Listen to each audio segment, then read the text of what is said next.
bring in our reporter, Nosipa Khatebe, who's watching the same developments, but this time from Sandton in Johannesburg. And Nosipa, what we understand about that leg of the demonstration is that places like the JSE are apparently targets for COSATU. How are things unfolding where you're at?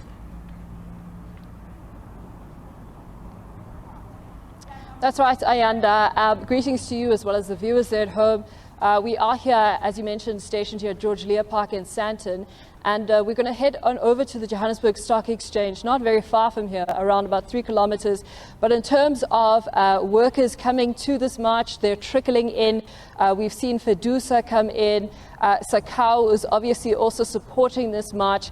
And this march, the main concerns that COSATU is raising high unemployment, poverty, as well as that high cost of living crisis that many are facing. They're calling for a moratorium on retrenchment, saying that the workers who already have jobs, they need to stay in those jobs.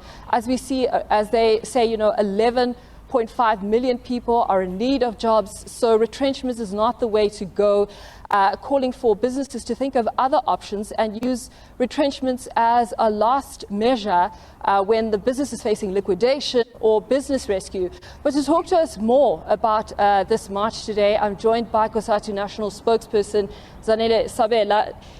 Zanele, a very good day to you and welcome to the program. Thank you very much for having us. Talk to us, Zanele, as we're expecting more workers to come in here today. Talk to us about the expectation and the aim of that march.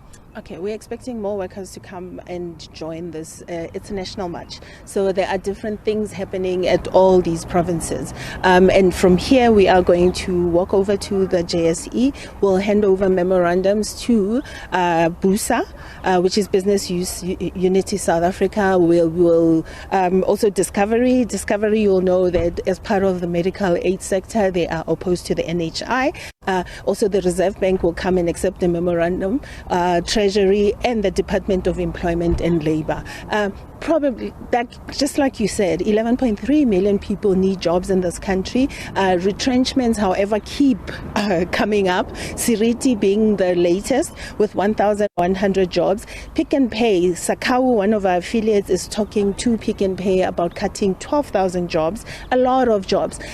When you realize that, one job actually supports on average 7 people. So this is not good at all. We're also talking about the high cost of living. It has gone up, but then with Eskom knocking at the door saying they want a tariff hike increase of 36%, this will not only be very heavy for workers and the poor, but then will also affect businesses and actually bringing this economy to a halt. We were starting to be optimistic, what with the latest interest rate drop, 25 basis points, not too much, but we were hoping that in November we'd see another one. But if NASA grants Eskom this tariff hike, then all of that goes away and then we're back to square one.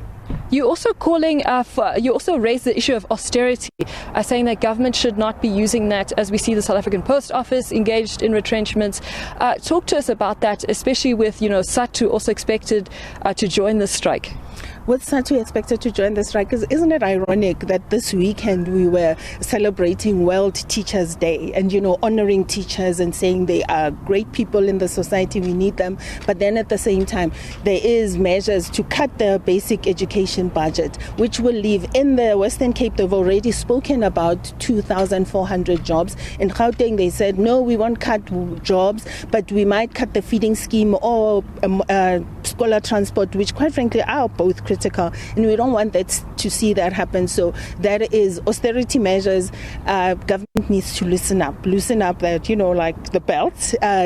We all know that, to get things moving, you need to put money in so that things get moving, and we need that. Home Affairs has said, their staff complement is actually sitting at 40%.